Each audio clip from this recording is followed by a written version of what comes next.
the Aventon Soltera.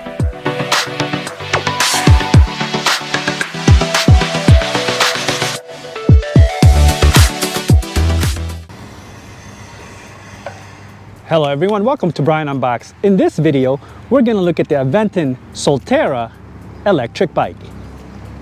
This is how it looks when it's delivered. It's packaged well with a lot of foam protecting the bike. Assembly is required and the user manual walks you through the process. With the bike, you get the charger, pedals, tools, and user guide.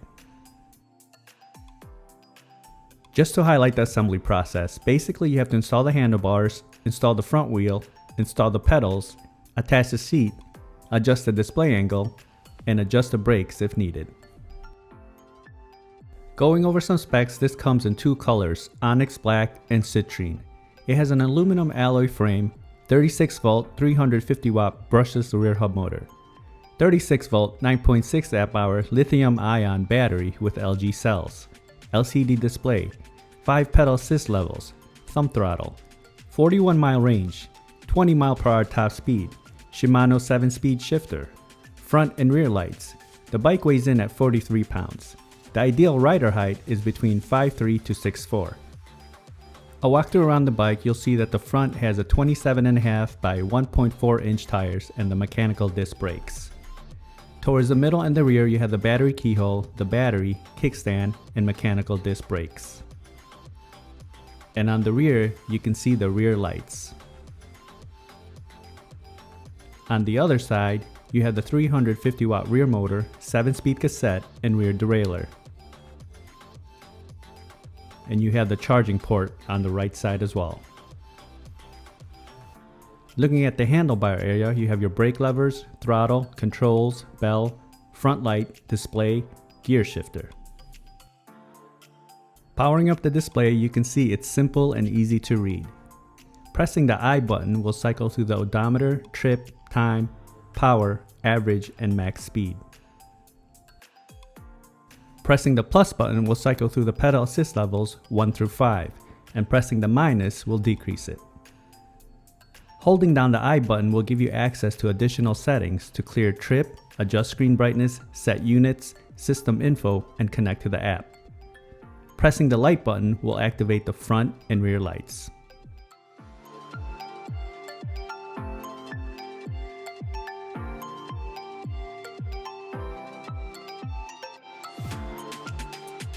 Now I'll show some footage of the bike in use. I'll test it out on rough terrain, show the different pedal assist levels, throttle, test the brakes, see how it does uphill, downhill, and then give my thoughts.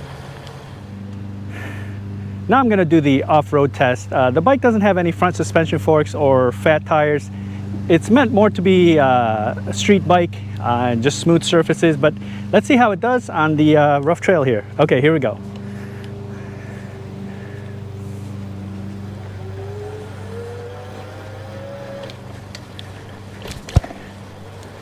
Okay, you're definitely going to feel the bumps, so it's probably just best to keep it on smooth surfaces.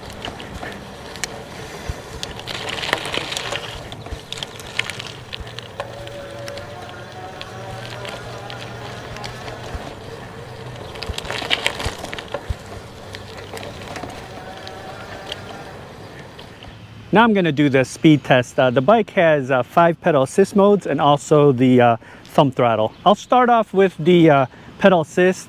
I'll start off with 1 and go all the way up to 5 and see how fast it goes. Okay, here we go. Pedal assist 1.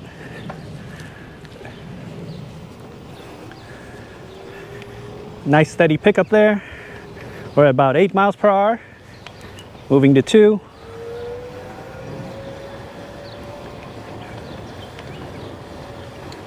About 11 miles per hour. Moving to 3.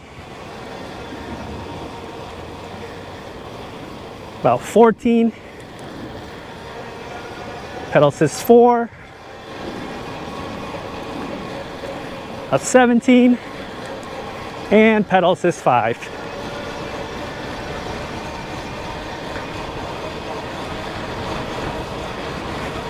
So 20 miles per hour on pedal assist 5.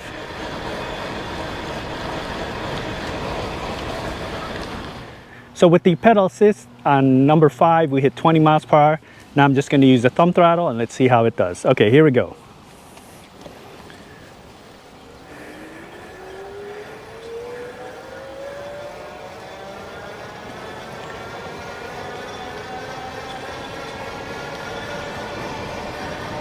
All right, we're at 19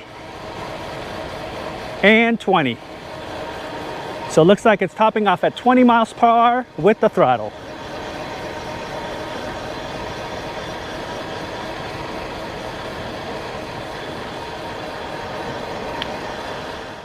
Now I'll test out the brakes. I'll take it to max speed, and once I come into view, I'll hit the brakes and you can use the parking lines as reference.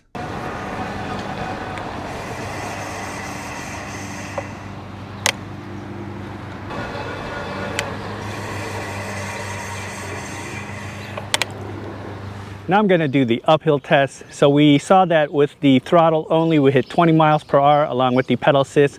So that's a top speed. I'm just going to use the throttle and do this uphill test, and let's see if it can maintain that 20 miles per hour or if it loses speed.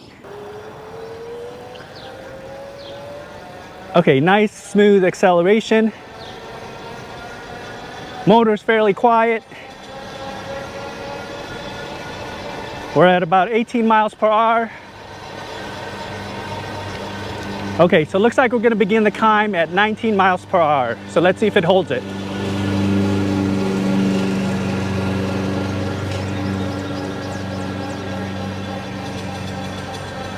All right, we're losing a little bit of speed. We're down to 16 and a half, but it's still doing good here.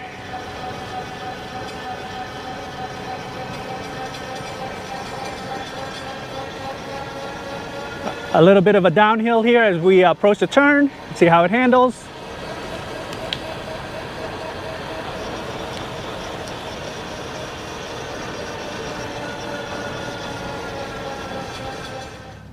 Okay, with the uphill test, we began the climb at 19 miles per hour and lost a little bit of speed to 16 miles per hour, but it was able to power through.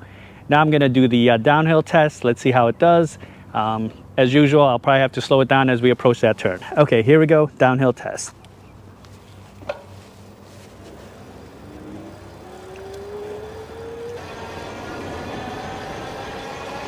All right, we're about 18. Slowing it down here.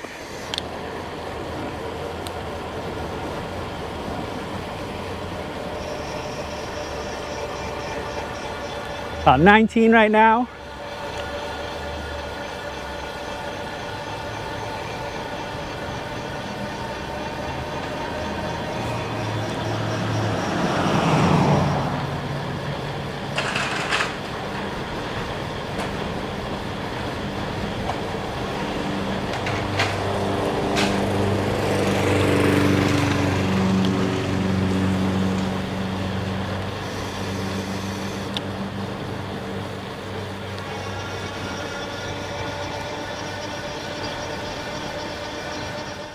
Here are my thoughts on the bike. The assembly was easy and straightforward, and the user guide walks you through the process. The build and quality of the bike feels solid. The frame is lightweight, and the paint job really stands out. It has a nice glossy bright finish. There were no scratches or imperfections on the bike. Cable management is ran well through the frame and no wires stick out except for the front, which has a sleeve organizing it. I do wish it came with front and rear fenders. The ride was fairly comfortable. The seat is a bit on the firm side though. There were no rattles, vibrations, or noises, and the steering felt stable.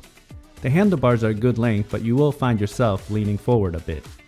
Rough surfaces will be a bit bumpy, so it's best to keep it on smooth surfaces, as this is geared more towards a city or urban environment.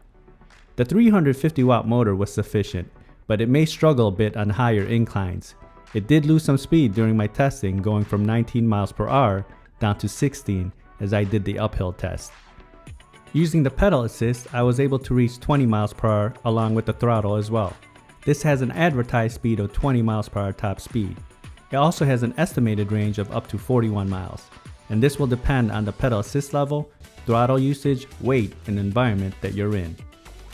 The brakes were decent and there's good stopping power. I would have preferred hydraulic brakes.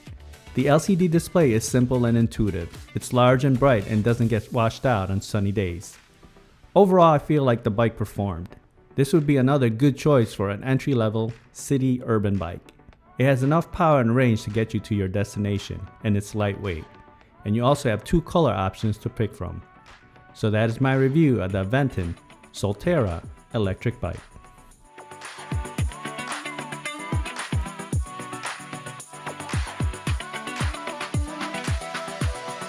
If you like my video, go ahead and hit that like button, and if you haven't subscribed yet, hit that subscribe button as well. Until next time, this is Brian Unboxed. Take care, everyone.